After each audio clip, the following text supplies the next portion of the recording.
Tema 2. De los derechos y deberes fundamentales. Título 1. El artículo 10 señala que la dignidad de la persona, los derechos inviolables que le son inherentes, el libre desarrollo de la personalidad, el respeto a la ley y a los derechos de los demás, son fundamento del orden político y de la paz social. Es decir, nos menciona concretamente cuáles son los cimientos sobre los que se asienta el sistema pacífico que posibilita la convivencia política y social entre los españoles.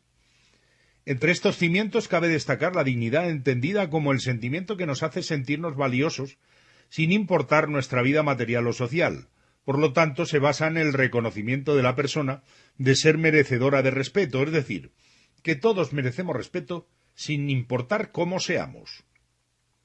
Por ello, quizá no sea casual que la dignidad aparezca reconocida en el artículo 10, porque quizá se merezca un 10 como nota.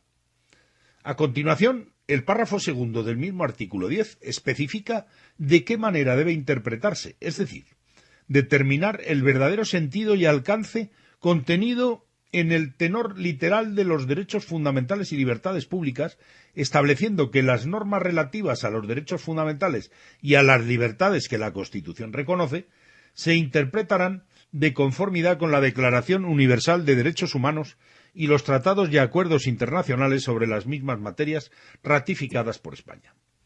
La Declaración Universal fue adoptada por la Asamblea General de Naciones Unidas en su resolución 217A 3 de 10 de diciembre de 1948 en París, declaración que recoge los derechos humanos que todos consideran básicos. Capítulo primero.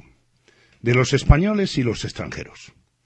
El artículo 11 hace referencia a la nacionalidad española al establecer que la nacionalidad española se adquiere, se conserva y se pierde de acuerdo con lo establecido por la ley. O sea, remite las causas posibles de adquisición, conservación o pérdida a la ley. Nuevamente, observamos la aplicación del principio de legalidad.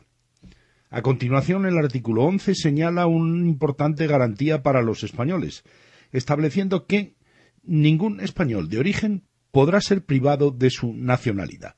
Por tanto, ni siquiera un juez puede privar a una persona de su nacionalidad española.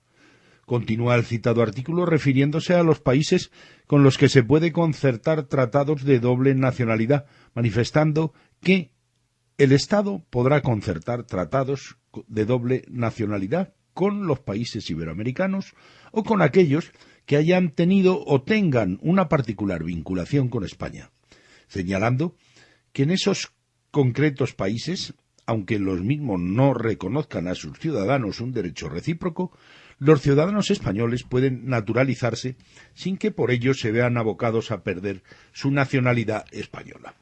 O sea, un español puede voluntariamente naturalizarse en esos países concretos sin que ello implique la pérdida de la nacionalidad española, entendiendo que naturalizarse significa nacionalizarse, asentarse, establecerse o residir en ese país. El artículo 12 alude a la mayoría de edad, al señalar que los españoles son mayores de edad a los 18 años, momento que a partir del cual una persona puede ejercer activamente derechos y obligaciones, es decir, adquiere capacidad de obrar. Cuando una persona alcanza la mayoría de edad se presume que tiene la citada capacidad de obrar, salvo que medie algún tipo de incapacidad. El artículo 13 alude a los extranjeros, señalando que los extranjeros gozarán en España de las libertades públicas que garantiza el título 1 en los términos que establezcan los tratados y la ley. Nueva referencia fiel al principio de legalidad. ¿Quiénes pueden votar y ser votados en España? Es decir, ¿quiénes tienen la posibilidad de ser titulares de los derechos de sufragio activo y pasivo? Según el artículo 13, apartado segundo, con motivo del Tratado de Maastricht, celebrado el 7 de febrero de 1992, el 27 de agosto de 1992 se lleva a cabo la reforma del artículo 13.2 de la Constitución española, única reforma habida en nuestro texto constitucional desde su promulgación en 1978. Apartado que establece que solamente los españoles serán titulares de los derechos reconocidos en el artículo 23, salvo lo que, atendiendo a criterios de reciprocidad, pueda establecerse por tratado o ley para el derecho de sufragio activo y pasivo en las elecciones municipales.